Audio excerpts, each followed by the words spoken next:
So, welcome back to my channel, Usapang Hindi Sikat TV. So, pumunta kami ng asawa ko dito sa Daloma, South Daloma Cemetery. Total naman, sabi ko nga, usapang hindi sikat ng video ko. So, pipicture na rin namin yung pagpunta namin. Kasi ngayon lang kami na bakante sa oras, kaya kahit paano sumilip na rin kami sa mga mahal namin sa buhay. So, shoutout kay Kuya Guard.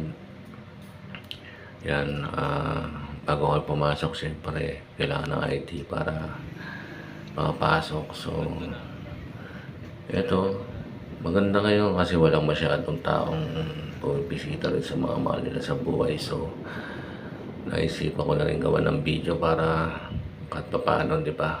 Usapang hindi sikat nga. So, yan, makikita nyo napaka ang ganda ng uh, cemetery na to. So, pinasyalan namin yung mga mahal namin sa buhay. Siyempre, galing muna kami rito sa kapatid ko, sa kuya ko. So, talagang parusa yung pandemic na dumaan. So, 3 taon kami na talagang nabawasan isa-isa ng mga mahal namin sa buhay. So, yan tol, pasensya ka na. Ngayon lang kami, misa lang kami nakakapunta sa'yo. Kayaan mo tol, may awa rin yung Diyos. Makakatulong din ako sa family mo. So, syempre, pagkatapos namin kay kuya, pumunta kami syempre sa nanay ko, yung babae sa buhay ko na talagang sobrang suporta sa akin. Talagang meron na wala, talagang siya yung nalalapitan ko.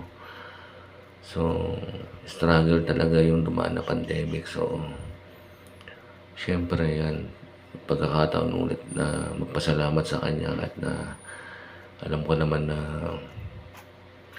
ganyan yung nangyari, di ba?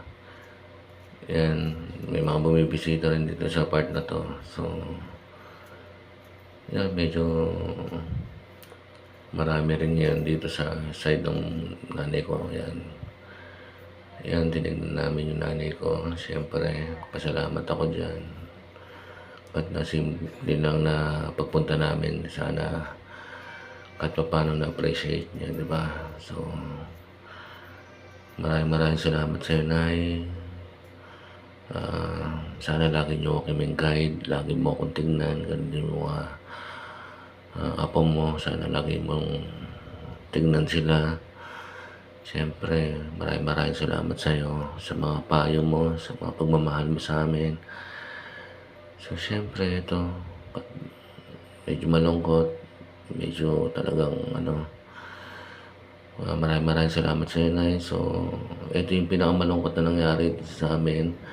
Siyempre, pinunta namin yung isa namin din mahal sa buhay na masasabi mo isa rin sa pinakamabait na tao. So, nakakalungkot lang kasi kinuha siya sa amin ng talagang hindi na matanggap. Talagang sobrang sama talaga. So, dahil sa mga sabong-sabong na yan, sa mga illegal gambling na yan, kinuha yung pinsan namin. Talagang sama ng loob ko, hindi ko na pinicture dito yung mga itsura niya nung kinuha siya sa amin. So, pinunta lang namin dito kasi para magpasalamat din kasi napakabait na tao nito, si Bebang. So, bang, pasensya ka na rin kung minsan hindi kami nakakapasyal sa'yo para mapagpasalamat. Pero, alam ko namang masaya ka at sana dumating din panahon matulungan ko rin yung pamilya mo gaya ng tulong mo sa amin. So, yan, kasama ko yung asawa ko for the first time. So, galit na galit sa akin pag gumagawa ako ng video, pero ngayon, kasama ko siya. So, maraming salamat sa iyo, Mi. At syempre, pagkatapos namin magpunta dyan, nag-pray muna kami dyan para kay Bebang, kay Nanay.